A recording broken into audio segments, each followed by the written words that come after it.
So here's a mythical creature who's definitely got some abandonment issues. The Biwa-Bokuboku from Japanese mythology. For those who don't know, biwa is the name of this particular Asian instrument. And the way this creature happens is basically if you own a biwa and you leave it unused and uncared for too long, it will eventually become sentient and grow a human body. Science! After it comes to life, the Biwa-Bokuboku will then start moping around your house, crying and playing sad music about how nobody wants it anymore. Or, it'll start noisily dancing around your house and intentionally playing really annoying music as a way to get back at you. But, if a Biwa-Bokuboku comes to life out on the streets, then what it'll do is typically just go around playing nice music as a way to hopefully get money from people in order to live off of. Yeah, yokai hobos are a thing. So yeah, if you own a biwa, please take care of it. The last thing Japan needs is more monsters. Dad, can we get Percy Jackson, please? Son, put it back. We have Percy Jackson at home.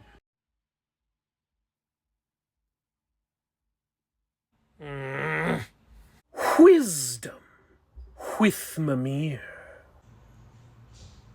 Buying a sign that says, "Smile, you're on camera," is a lot cheaper than buying an actual camera.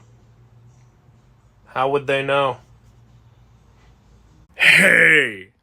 What did the king say when he gave Heracles his fifth labor? Let's see how this man Heracleans.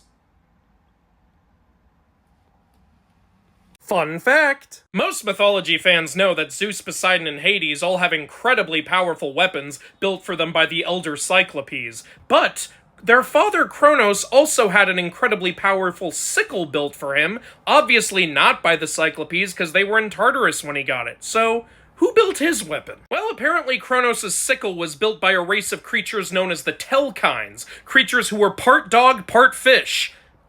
No idea how they managed to run a forge. There's a few different tellings as to how these creatures came about. They could be children of Gaia, Nemesis, or Thalassa. There's one story that says they came about when Uranus was castrated, which makes no sense, because they built the weapon that castrated him. Some stories say they also made Poseidon's trident. Yeah, they were working for the Olympians for a while, until Zeus threw them in Tartarus for using dark, malignant magic. Yeah, apparently that's where Zeus draws the line.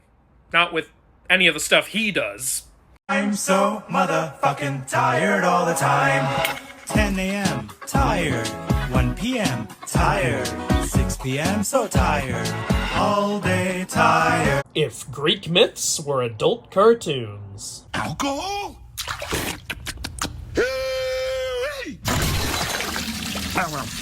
Chug, chug, chug, chug, chug. Hey there! Beautiful day, isn't it? What the hell is this? Ah, this is the wall. Sorry, buddy, nobody allowed in. Look, we came to speak with your government about the... Yeah, no, sorry. Everything past here is ours. You can't go past here. What do you think we're gonna do? Well, we just don't want you raping our women and stuff. That is ridiculous. All right, smart ass. That's just about Look, enough. there's just some really cool shit back here, and we don't feel like sharing it. Cool shit like what? Don't worry about it. Now, goddammit, let me see. You will have sex with your mother.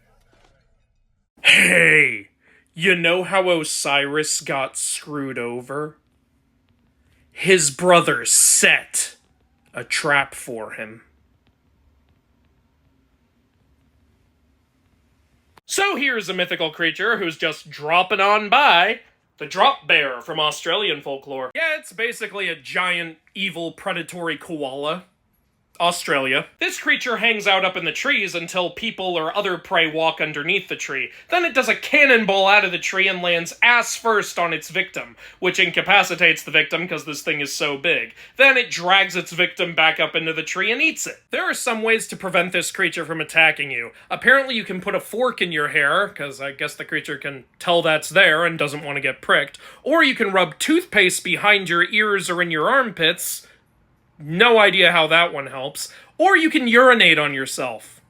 Joy. Apparently Australians like to talk about this creature as a way to scare the tourists. Trust me, Australia, we're all already terrified of the real animals in your country. You don't need to make stuff up. Your Majesty, your daughter is pregnant. What? We locked her in a tower to make sure that wouldn't happen. Yeah, well, it happened. Doggone it, I'm gonna go kill that baby. The father is Zeus. Ooh.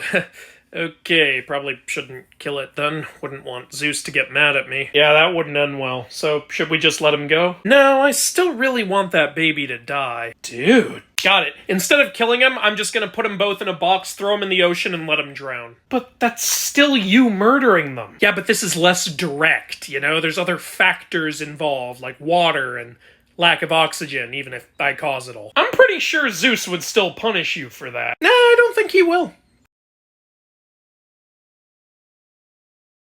Kratos, in order to slay Ares, you must find Pandora's box. The power inside will allow you to kill a god. Yeah, I wanted to talk to you about that. How so? Well, remember a few years ago when I had a weapon called the Gauntlet of Zeus and that allowed me to kill gods? How about we just use that again? Well, you don't have that weapon anymore. Yeah, because you took it, remember? So just give it back to me and I can go kill Ares right now. Sorry, we can't do that. Why not? We just can't, alright? Stop questioning the gods.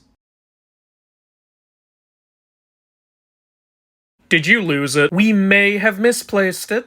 Hey, you know why centaurs make lousy soldiers?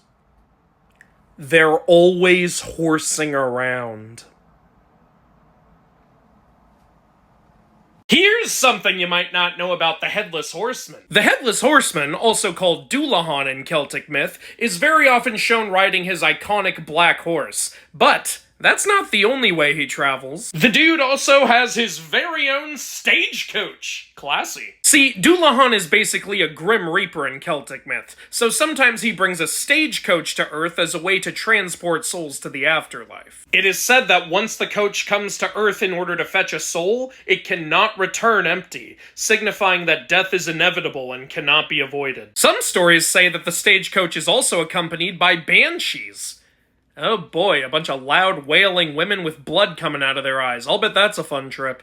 Hey Dad, I'm reading Greek myths and I was wondering, where do baby centaurs come from? Well, you see, son, when a daddy loves another man's wife very much, he sneaks up on her and forces himself on her. Only to find out that that woman was actually a cloud put there as a way to trap him. After he gets caught, he gets strapped to a fiery wheel in the underworld to endure torment for all eternity, and a bunch of horse people fall out of the cloud.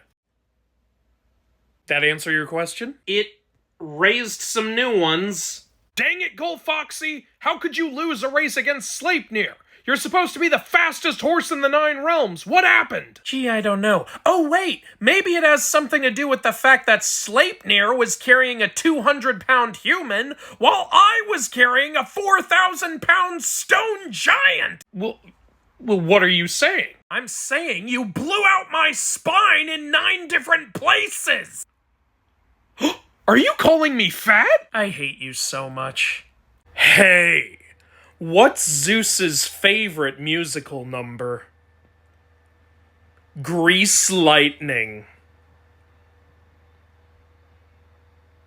Here's something you might not know about Khonshu, the Egyptian god of the moon. He was in that Marvel Moon Knight show, remember? Khonshu's name actually means traveler, and you might be wondering, what does the word traveler have to do with the moon? Well, 2 things. A, it symbolizes the moon's travel across the sky, and B, Khonshu is actually the protector of travelers in the night. Yeah, you see, when people travel at night, the one thing that they can always see and always provides light is the moon. So people would often pray to the moon god Khonshu to help them have a safe journey since they knew he was watching over them. Kinda cool, honestly. I guess Khonshu was the original dude who would walk women to their cars at night.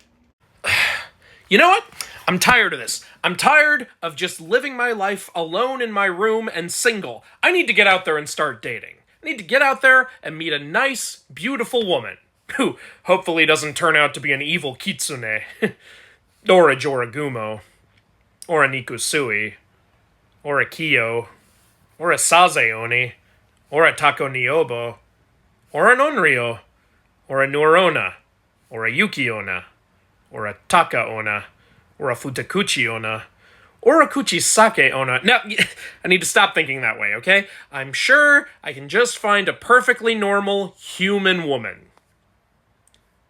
Who, of course, could still transform into a monster at some point, depending on how her life goes. Or I could catch up on One Piece. Honey, why is my dinner taking so long? Can you please stop referring to my pregnancy that way? Hey! Since the Monkey King is named Sun Wukong, we should call his enemy Moon Wukong. Oh, and we could call the other Monkey Kings Mars Wukong, and Neptune Wukong, and Jupiter Wukong, and